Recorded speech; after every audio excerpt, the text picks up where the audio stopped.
kaigsunan, may hapon, no? Salamat sa Ginoo nga naagita karon, gipili ninyo nga ania karon. Kung wala mo dari asa man mo. Posible naamo sa inyohang balay, yang pungad sa TV, tan-aw tingali mo unsa inyong gitan-aw ang uban, nag-shopping, uban pa, pero you have made it here. Therefore, you have made a wise choice. Pakpakan na to ang Ginoo ana, no? So mga kaigsunan, atong ipadayon no ang ato ang series mahitungod sa pulong sa Ginoo sa libro ni Mateo. Katong niagi nagisgot kita og kanay si Jesus Christ naman siya 12 ka tinun-an. Kani ang 12 ka tinun-an iyahang gitudloan, iyahang gitagaan og panahon, gimatuto, gitudloan unsaon mahimong epektibo sa ilahang buluhaton. Pag-ministry, pagsangyaw sa pulong sa Ginoo o hatag o alibyo usab sa mga tao no, nga nanginhanglan sa physical, spirituhanon nga panginhanglanon. So sa sa chapter 10, verse 1 to 15, si Jesus Christ iyang gikomisyon, no? Iyang paminaw niya nga ready na, no? Nga iyang ipadala iyang mga disciples. This is not yet mugid ang buluhaton, but gitrain niya nga ipadala. Wala na siya nag-uban kanila, kundi iyan ang gipadala iyang mga disciples sa pagsangyaw sa pulong sa Ginoo o ayo sa mga masakiton o pagpakita sa milagro or gahom sa Dios sa katawan diha sa mga Hudiyo, sa ilang fellow nga mga Hudiyo. Now, gi-assure ni Jesus Christ nga makaya nila kaya siya maghatag og gahom og kapasidad nga ang ilang calling, ang ilang pagkatinawag isip disipulo or apostles ilang yung ma-fulfill. Ug mo po gina ang assurance ni Jesus Christ sa tuwa no nga sa tuang gitawag man ta sa Ginoo tagsa kanato to salvation in Jesus. Sa ngalan nga nakakaron ug nakaila ka kan Jesus Christ, pagbuot na sa Ginoo. Nga imo siyang nailhan, buot pasod, gitawag ka nga mahimo niyang anak, gitawag ka nga mahimo niyang katawhan. Apan naay laing calling nga gihatag sa Ginoo kanato, ismo na siya ang specific calling kung asa ka gibutang sa Ginoo karon.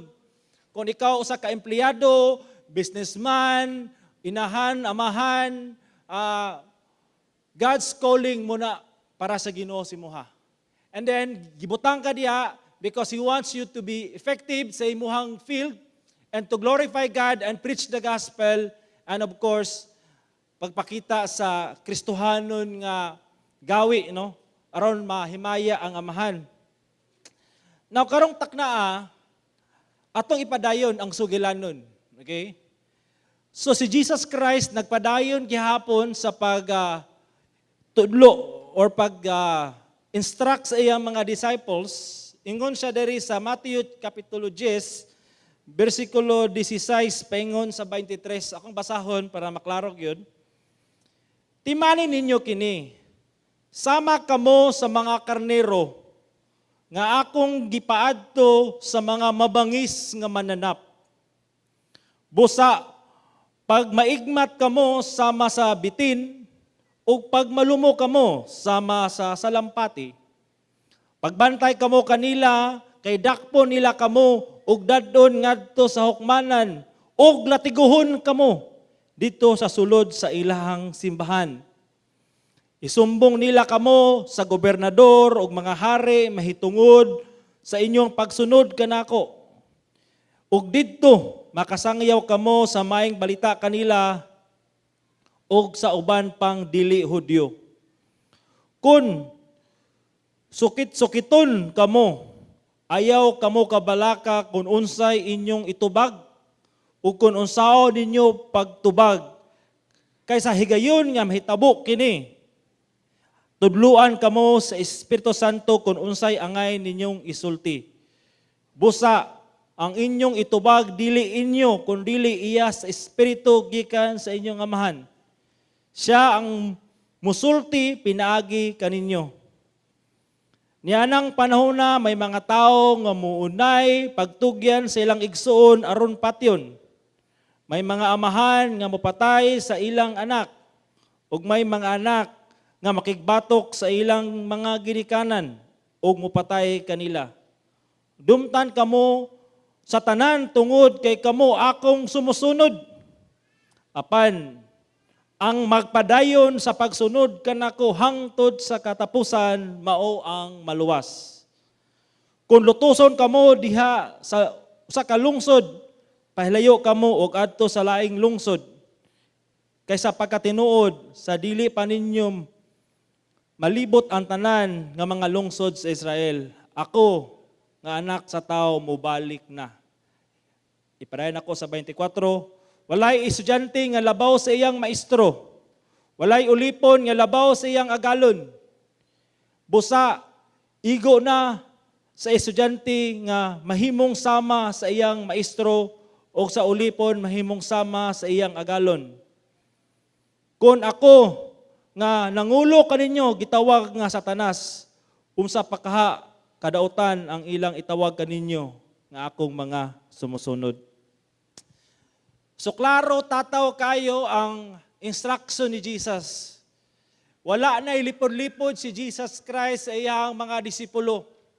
Gisultian na ni Jesus ang kaugmaon sa iyahang disipulo. Nga mo gini o sigurado gini nga mahitabo kaninyo kamo nga nagsunod kanako. Kamo nga nag-ila nga akong sumusunod, mo ni siya ang mahitabo in the future. O si Jesus Christ, wala siya nagpanangpaasa. Kundi iya gayong gitagaan o kining gitawag bitaw nga instruction nga this is it. Dili lang, mura bitaw, ang uban isunod kay nay panalangin, uban pa, but Jesus Christ is actually telling them frankly that this is what is going to happen to you as my disciples. Now, ako ni siyang nag-search ko sa internet na ay mga pipila ko sa PowerPoint. Na ay mga pipila ka mga balik nga updates mahitungod sa ginatawag nga unsay kahimtang sa ato ang Kristohanong pagtuo globally, no? Kay mo ni siya akong okay. Just last year, 2018, dili ta aware ani pero naay may mga agency nga nag-compute, nag-validate unsay kahimtang na sa Kristohanong pagtuo sa tibuok kalibutan. Ayahay kita diri sa Pilipinas pero kung imong tanawon mo ni ay nahitabo. Over 245 million Christians living places where they experience high levels of persecution. Meaning taas kayo nga paglutos. Masimutan lang, mahibawan nga sila Kristohanon. Sigurado gyud ang paglutos. 4,305 Christians killed for their faith last year. Average is adunay 11 ka Kristohanon nga patyon kada adlaw og naga-increase na siya. So kani year na lang ni siya. Sa tibuok kalibutan, 1,847 churches and other Christian buildings attacked. And then 3,150 believers detained without trial, arrested, sentenced, or imprisoned. Tungod lang yun kay nahibawan nga sila sumusunod ni Kristo. Muni ang problema, muni siya ang kahimtang sa Kristohanong pagtuo sa tibuok kalibutan. Dili ta makarelate ani kay tungod kay na-overwhelmed ta sa democracy, freedom of religion diri sa Pilipinas. Pero naay mga ginagmay na mga panagbangi kay tungod nahibawan nga ikaw Kristohanon murag nibalhin na lor kag reliyon pero layo ra kayo siya sa panghitabo sa tibuok kalibutan. Nya recently napukoy nahibawan nga na-trending pod siya sa internet kini si Jared Wilson, an associate pastor of Harvest Christian Fellowship, who founded the mental health non-profit Anthem of Hope, died by suicide. So kani nga tao Kristohanon nagtudlo sa pulong sa Ginoo, na po siya gipangsulat nga libro og usa sa iyahag yung advocacy is mental health kanang dili ni siya kanang nay depression ba. Nga kanang depression is nagyoy mental illness ang tao. O siya mismo iyang giangkon nga nasa'y problema ana. Nya prior sa iyang pag-suicide, nagbaptize pa ni siya, nagbuhat na ni siya ministry. Pag abot og September 9, iyang gihunusan ang iyang kinabuhi. Pastor nag-alagad sa simbahan, pero dili gyapon ginatawag nga exempted sa kalisod sa kinabuhi. So kung imong tanawon, kumuning panghitabo sa tibuok kalibutan na ay persecution, na pagi personal problem, mga challenges personal nimo nga ginatubang kada adlaw, aduna ba'y kasiguruhan nga kita mulahutay sa ato ang pagtuo? Nga until the end, we will always hold our banner in the name of the Lord Jesus Christ. Busa, yung mga kaigsonan, ako ni siyang tituluhan, kasiguruhan sa paglahutay. God called us to endure. God called us to continue fighting because Christian faith is a journey. Journey ni siya. So kung mayo kag journey, dili ini siya murag bakay baklay ka sa parke, murag there are struggles, there are seasons in life that you will experience. There are persecutions sa tuang pagtuo sa Ginoo, and there are personal challenges that we experience every day. Naagi na siya, di gyud na malikayan. Pero unsa may kasiguruhan nato nga mulahutay gyud ta. Saad man gina ni Jesus. Ato ni siyang estudyuhan.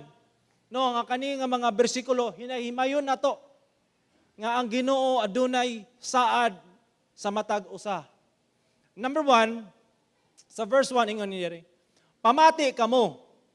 Ako nagpadala kaninyo sama sa karnero ngadto sa panon sa lubo. Busa kinahanglan nga magmaigmat kamo sama sa bitin ug malumo sa salampati. Now, si Kristo mismo, iyang giignan ang iyang mga disciples, ako nga inyong magtutudlo, inyong Ginoo, ipadala ko kamo sama sa karnero.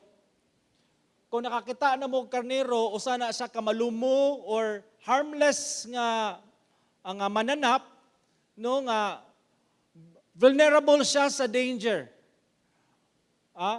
Wasay defense. Kaning karnero ginagamit sa pagsakripisyo. Okay? So, karnero.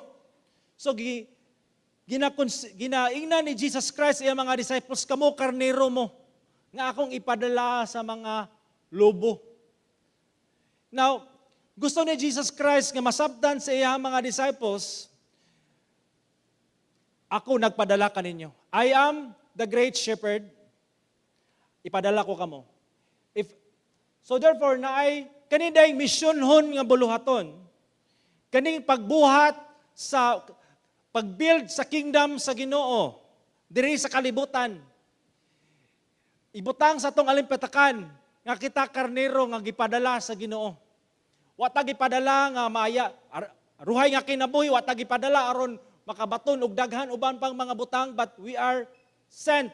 We are called by God to build His kingdom, and building His kingdom is not easy because there are oppositions kaning mga lubo. Ako na ato na isgutan niya. Pero unsa may dapat kinaiya sa Kristohanon? Sa diyang ipadala ta, kinanglan magmaigmat kamo sama sa bitin. Magmaigmat is magbinantayon, be discerning, nga ma-discerning mo nga ilahang mga tactics or ang ilahang mga pamagi dili na kabalo ka mulikay. Be discerning, basig bitiktos kaaway sa imong kinabuhi. So be discerning, dapat naatay kaalam. Okay? Magmaigmat sama sa bitin, ug malumo sama sa salampati. Bot pasabot nga ang atong kinaiya malumo. Kaning salampati, symbol of purity. No? Atong integridad, ato ang i-guard nga dili ta mahaylo sa kalibutan. So muni dapat ang naa sa tuang mind. Karon, muni siya, sheep, snake, and dove.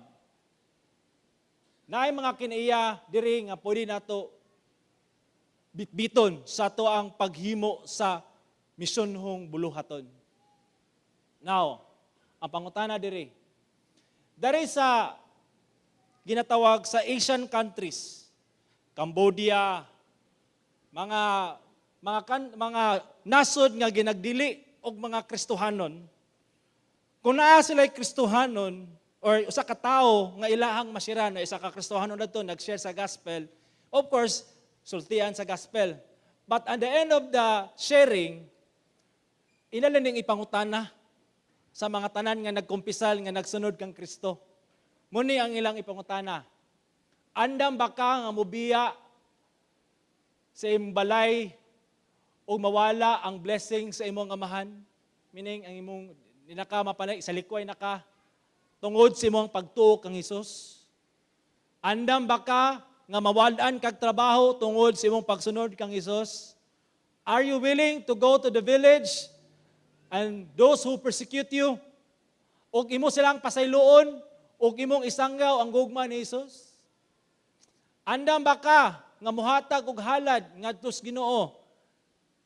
Andam ba ka nga kastiguhon aron isalikway nimo ang imuhang, or rather than deny your faith? Okay, no? Are you willing to go to prison? Are you willing to die for Jesus? So, prangka nga pangutana, kung ikaw ni sunod kang Hesus, tinuray, andam ba kani?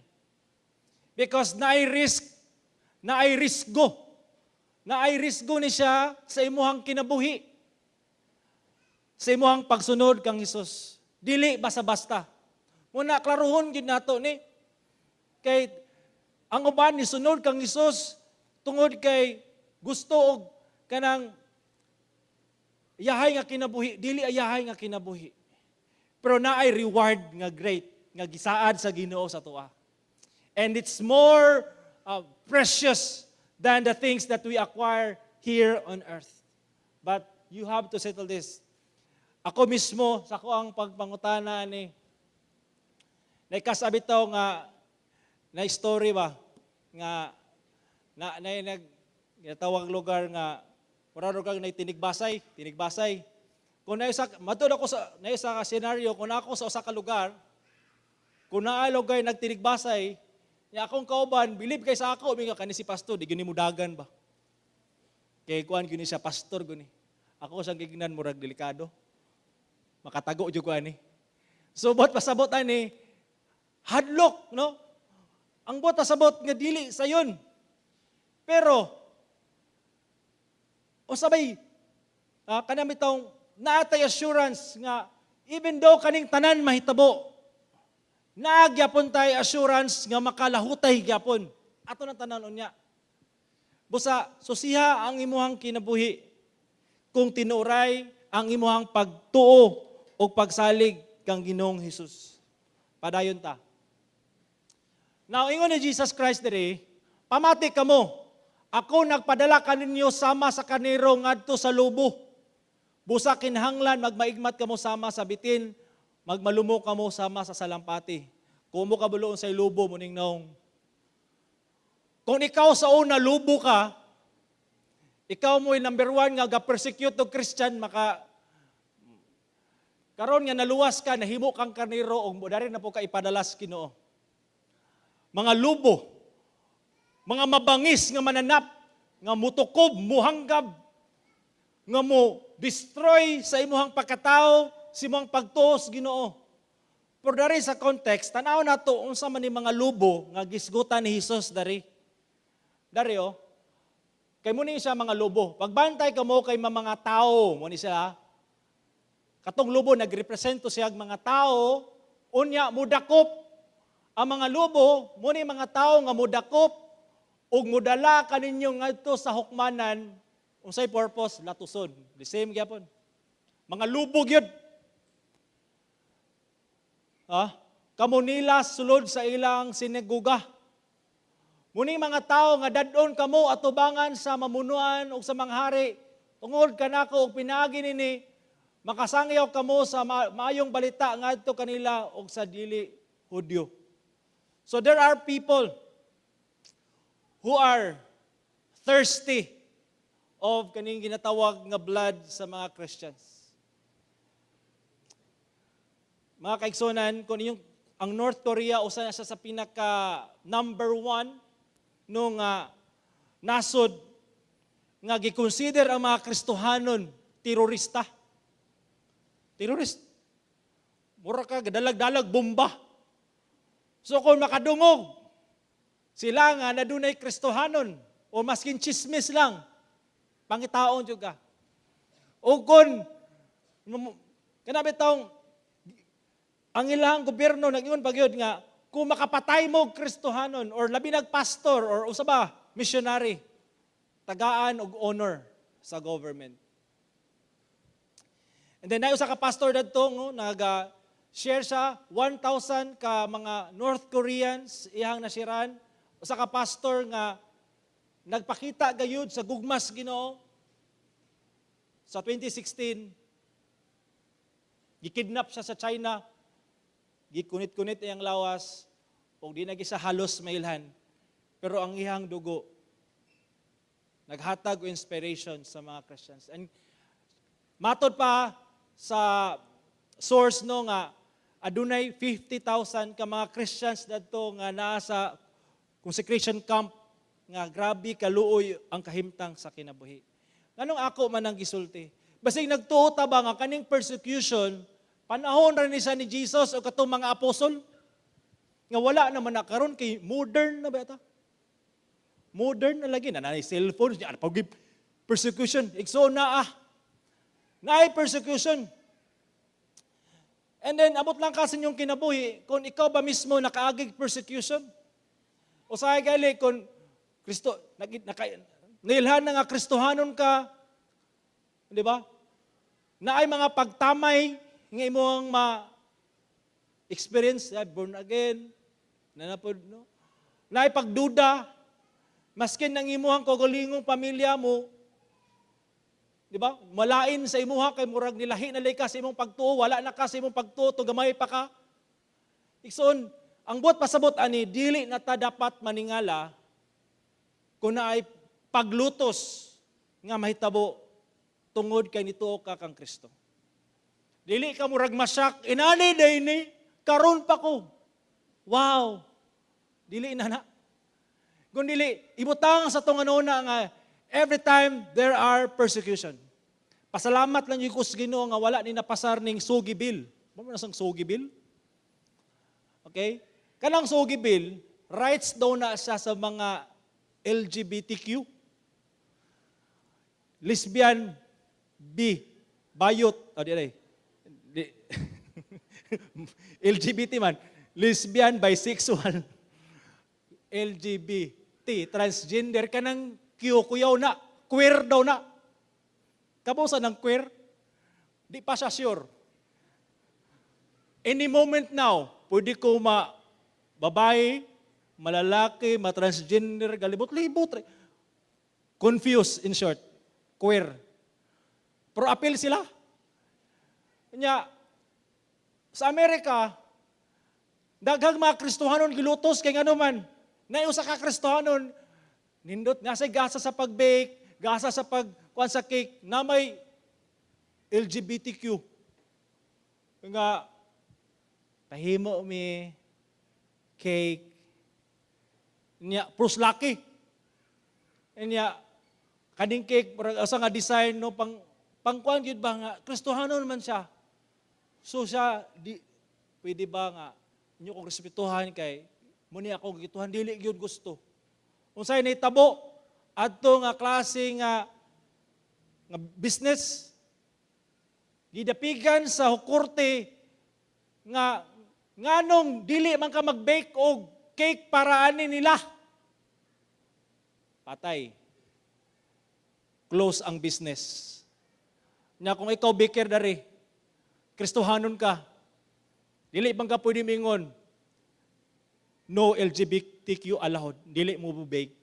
Kasuhan ka. Nya kami pastor lugar, di man puting tanan alliance, madto dito, pastor, ako ding boyfriend, pastor. Pakasal mi.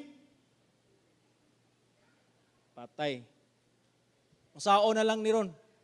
Di ba? It's alright. Nga imo mingkaslon, kung dili, ikihati ka. Nga akong pamugas. Ang ako rabang nahibawan sa akong kinabuhi, kay wali ra gyud. Namay po, kabro mo kong silhi, kabro, pero, pura, na ang atong bread and butter diya, tabla.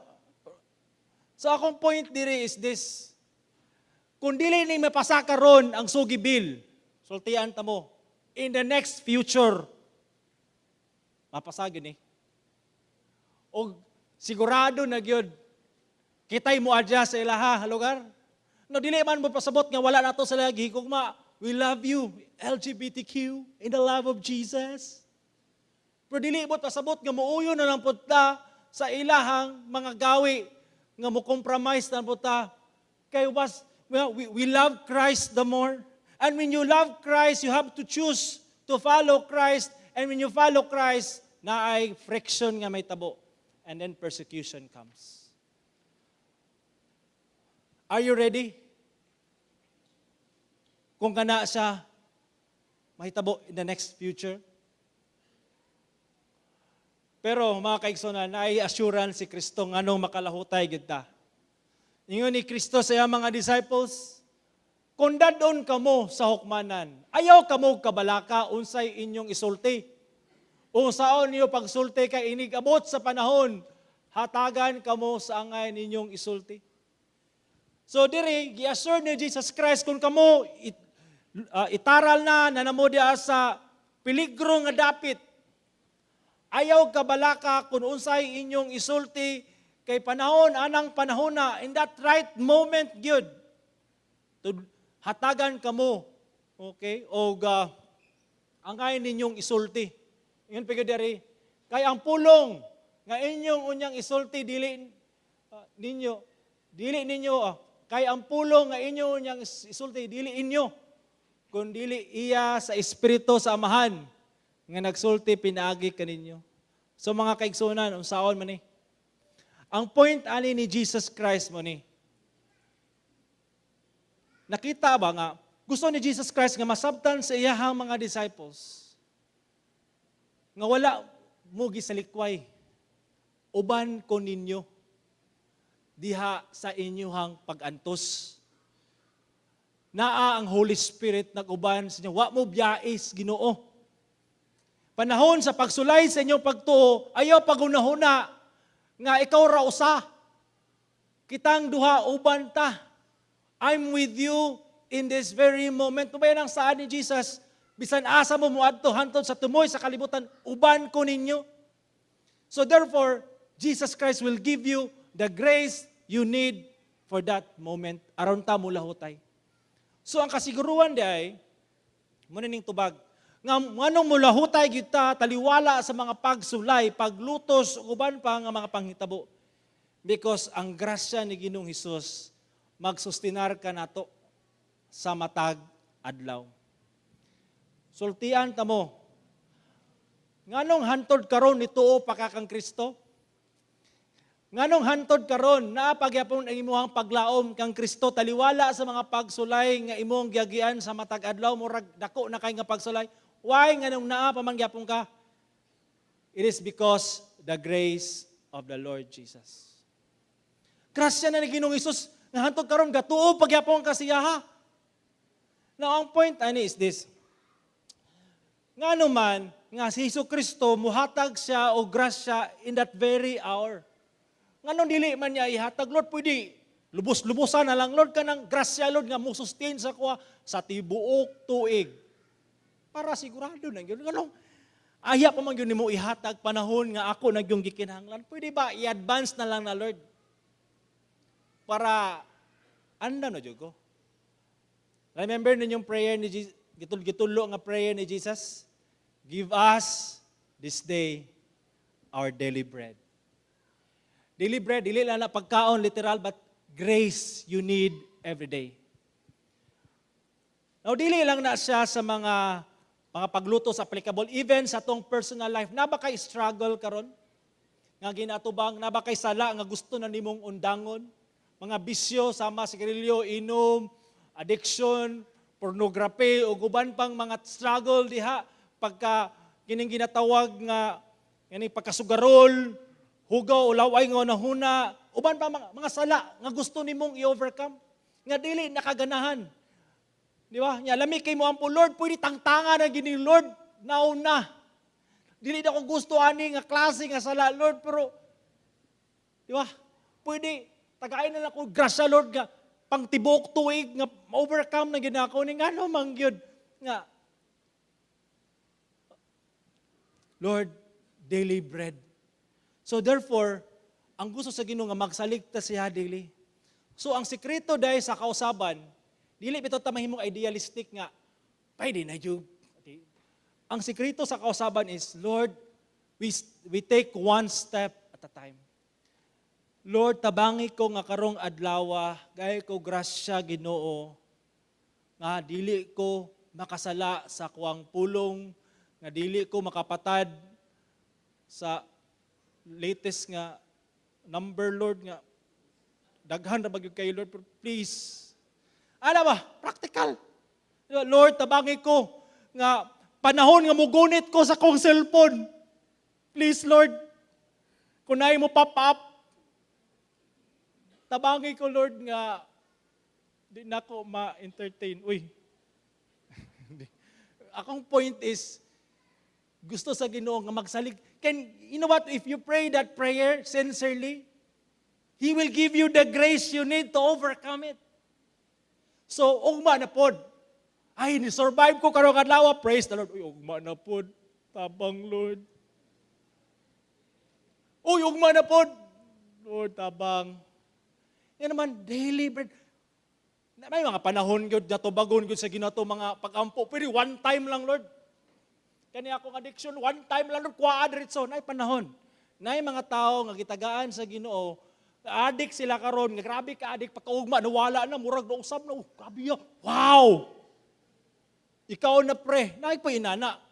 Pero kasagaran, give us this day our daily bread. Lord, tabang karong adlaw mo survive ko. Ang kulang lang gid nataw kabalo mo. Kulang tag pagtuo. Muna nga every time na ay temptasyon, dali ra kay i-give in because we are not trusting God for the daily bread of grace that He showers upon us. So unsa man namong struggle karon, walay rason nga dili nimo kaya. Kay ang Ginoo mismo nag-ingon, my grace is sufficient for you. My power is made perfect in your weaknesses. Igo na ang akong grasya nga mo survive ta. Muna, for example, karon na mga tao nga nagsakit. Dili man tanan panahon nga pag usa ka prayer over, pak! Wow! Nilupad. Nilupad ang sakit sa tiyan, cancer nilupad. Ayon na din sa, nagdula na dayon o kuan, basketball, nitumbling na dayon. Nay panahon, inana, but most of the time, give us this day our daily bread, Lord, nga mo survive ko karong adlaw, nga sakit, Lord, heal me, then God will give you grace, then tomorrow na po. The healing is slow. Napoy-uban, wagid gitubag, pero na-smooth nga transition, and there's peace in your heart. That's the daily bread we need in Jesus. Kumusta man? Are you taking your daily bread daily? Or ayara ka mo ka, gutom, Lord, give us this day. Di na ko makaya, Lord, mura grabe na gid kay Lord. Tabang. Dili na, Lord, give us this day our one sack of grace, Lord. Kay mura, di yun daily ni gini siya. Daily bread. Daily bread is enough. Daily grace, mercy of God is enough. The same lang gyapon ni siya no nga mga context. Padayon ni Jesus Christ nga tungod sa imong pagtuo, adunay mga tao, uban ni mga igsuon nga mo against sa imuha.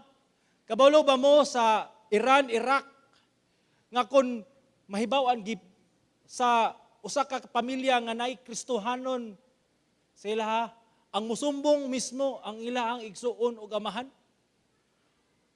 nga ilahang itugyan ni ilang anak wala na igsuonay, wala na Ginikananay kung usa ka tawo mahimong Kristohanon. O tinuod yun ni siyang gisulti ni Jesus Christ. No?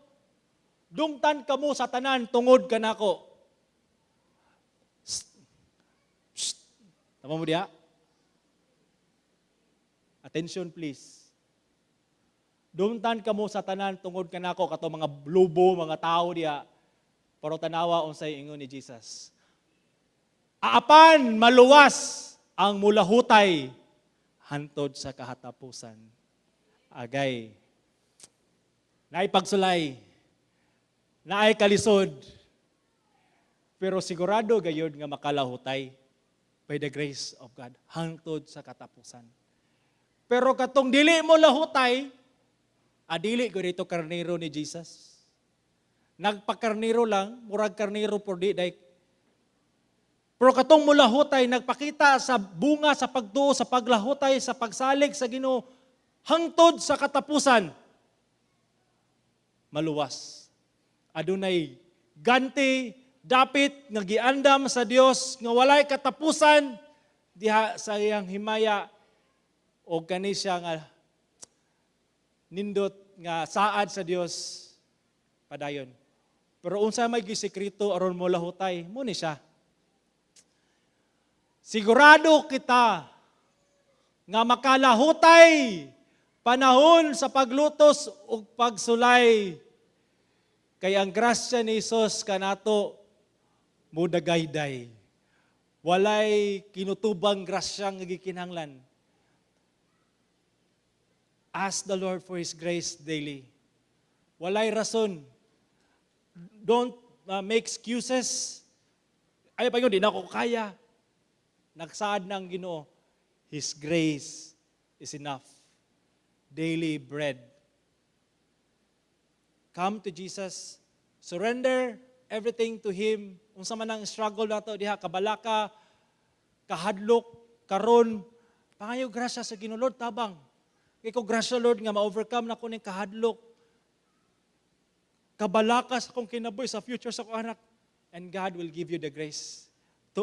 And then, another grace tomorrow, and tomorrow, and tomorrow, and tomorrow, and you will endure every hardship. Let us all stand, let us pray.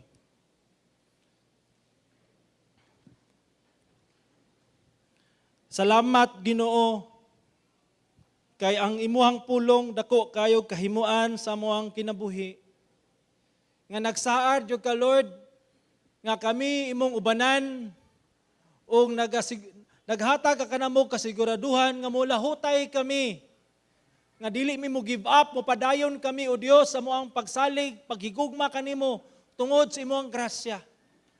Amahan, I pray nga kayo mong katawhan o God sa ilang mga gipangagian karon, Ginoo, nga mga pagsulay sa relasyon, sa iyang bana, sa anak, sa trabaho, sa struggle personal, sa mga sala.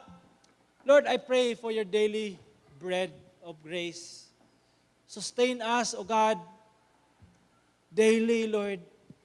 And we ask your mercy and grace, O God, to overcome all these struggles, mga pagsulay, even mga paglutos sa muang kinabuhi, that we keep on loving you, honoring you, because you are the God who saves us and loves us, Lord.